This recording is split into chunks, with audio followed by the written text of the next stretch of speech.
Have you ever spent hours sewing a dress and when you finally put it on, you think, why doesn't this look like the pattern? 9 times out of 10, the problem isn't your sewing skills, it's the fabric that you chose. Choosing the wrong fabric can make a good sewing pattern look completely different. So today I've got 5 tips that are going to help you choose the right type of fabric so you don't end up wasting money or time and your sewing projects actually look good in the end. Let's get straight into it. So tip number 1 is to follow the pattern recommendations. As a sewing pattern designer, I know how critical it is to choose the right fabric from the beginning, which is why I include in my instructions exact fabric recommendations to help you decide what fabric you need to choose. Lots of sewing patterns come with fabric recommendations and you can find them in the instructions manual. But the first thing you want to pay attention to is whether the fabric you need is a knit or a woven fabric. Woven fabrics like cotton, linen or viscose don't stretch, whereas knit fabrics like jersey do stretch.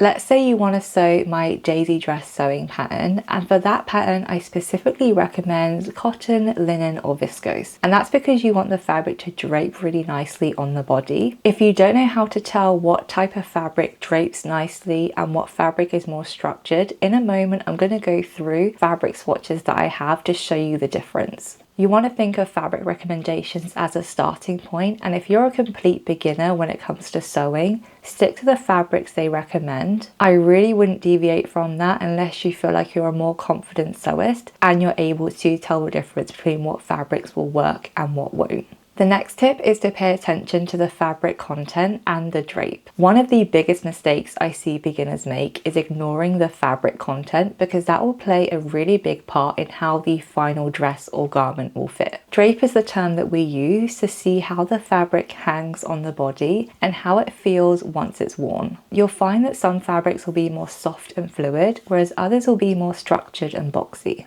I've got a handful of fabric swatches right here, which I'm going to go through and show you how they differ. So this one right here is the exact fabric that I used in the daisy dress pattern. I'll put a picture on screen of what the dress actually looks like. And you can see already, it's definitely a very kind of floaty, floppy fabric. I personally love using the blend viscose linen because I find it just works beautifully for dresses. It also kind of holds itself as well. It's not like it's so floppy it loses all its shape. If I zoom in, you can kind of see that bobbly linen texture right here. That's a characteristic for linen fabric. And when you pair it with a fabric like viscose, it gives this really gorgeous quality. Now I would compare this with a 100% linen fabric, but I don't have one in my stash. Something very similar is a canvas fabric right here. So if I kind of hold them both up together, hopefully you can see this one is so much more drapey and fluid, whereas this one holds itself because it's more structured. So this is a canvas fabric, and you can just see the detail of the fabric right there. As you can see when I hold it, it's not kind of curling in at the sides. It really does remain very structured. And this is a great fabric for, I would say, bags, coats or jackets. If you use this on a dress, it would be very structured and boxy, and it wouldn't really give a more fluid hang on the body. It would definitely give a boxier look. Now let me show you a 100% viscose fabric. As you can see, this is very, very droopy. If I compare this to the viscose linen, hopefully you can see that this one is actually a bit more lightweight and it's more floppy when I look at it. This is what the fabric looks like when you look at it close up, and hopefully you can just see it's very soft, and that just will move really nicely when it comes to dresses. When it comes to lighter weight fabrics like a viscose, you want to make sure they're not see-through. As you can see, when I put it up against the camera, you can't see me behind it, which means it's going to be good for dresses or trousers that doesn't require any type of lining.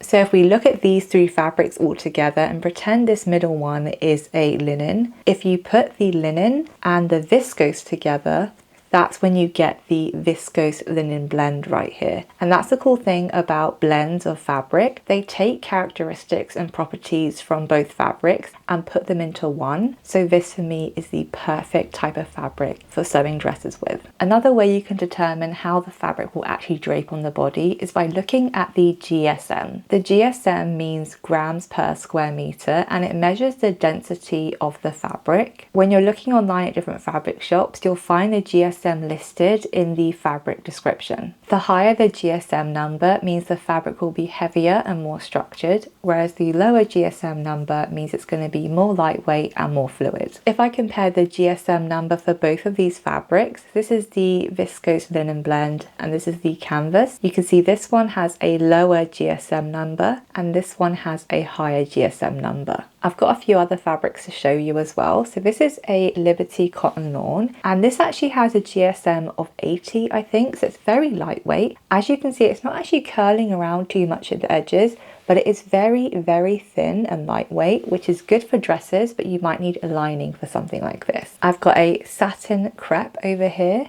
And again, this is a very lightweight fabric. You can see if I hold it up like that, it kind of folds in on itself and it's very drapey. This is again a good fabric for dresses. If I give you a close up, hopefully you can see it's got a really nice sheen to it. This type of fabric is great for wedding dresses or bridesmaid dresses. Just bear in mind again that it might need a lining if it is too thin. And then right here I've got a denim fabric and this actually isn't too heavyweight for a denim. You can see it's still pretty lightweight, but it definitely has more structure. So when I hold it up, it's not caving in on itself at all. It's keeping its structure very well. Denim fabric normally has this really nice kind of weave in the fabric.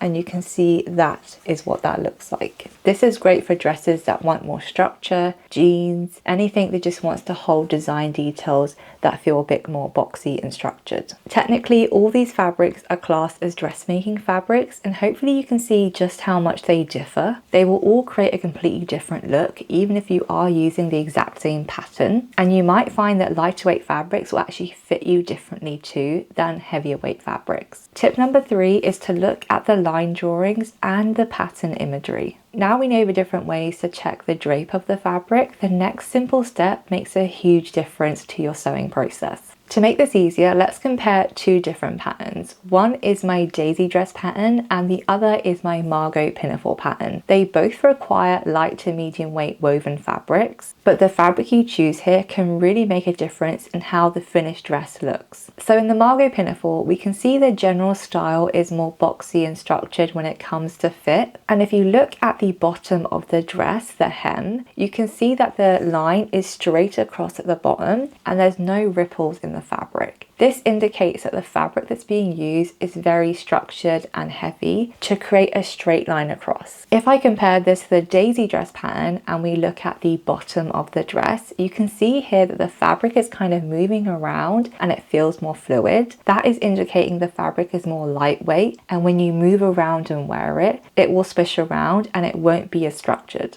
This is the first type of sign you can use to determine what type of fabric you should be using if you want to match what the pattern looks like. Now, if we look at the line drawings of the daisy dress, you can see it's got puff sleeves, it's got princess seams, it's got a gathered skirt as well. A dress with a gathered skirt normally looks really nice when you're using more lightweight fabrics, so things like cotton or viscose, and that's because it needs to hang freely with that gathering detail. Now, looking at the line drawings of the Margot pinafore, we can see it's a fairly simple shape and it looks more boxy when it comes to fit. There's a patch pocket on the front and two side darts at the bust. If we look at the fabric recommendations, you can see there's a variety of fabrics listed, but they will all behave differently and can impact how the final dress will actually look. So for example, here's the same pattern made in a denim fabric and a viscose linen fabric. You can see straight away that the viscose linen fabric looks so much more drapey and fluid and feels more like a summery dress you could wear on holiday, whereas the denim fabric looks much more structured and boxy and maybe something you might want to pair in autumn or winter. There is no right answer as to which fabric is best to use because they both give completely different looks. You really want to choose fabric and take into account how you want it to fit you at the end and what's going to work best for your wardrobe. Details like the patch pockets on the front of the dress normally look best in more structured fabrics like linen, canvas or corduroy. If you sewed a pocket in a viscose or a satin, it would look too floppy and it wouldn't really keep its structure. The aim really is just to always think about the finished garment and what you want that to look like once it's worn. Tip number 4 is to always order fabric swatches. How many of us have had local fabric shops closed next to us? I can think of 3 off the top of my head, and that does mean that all of my fabric shopping now is mainly done online unless I'm going to a specific fabric shop. I do personally prefer going into fabric shops because it means I can feel the fabric then and there rather than trying to guess how it's going to be when it comes in the post. Now, most fabric shops online do offer swatches. Some of them you can get for free, and most of them you do actually have to pay a small amount for. But personally, I find, especially if I'm ordering more expensive fabric, I always order a swatch to see how it's going to behave. And I'll also sometimes, if they don't offer a swatch, I'll order something like 1/2 meter just so I can definitely check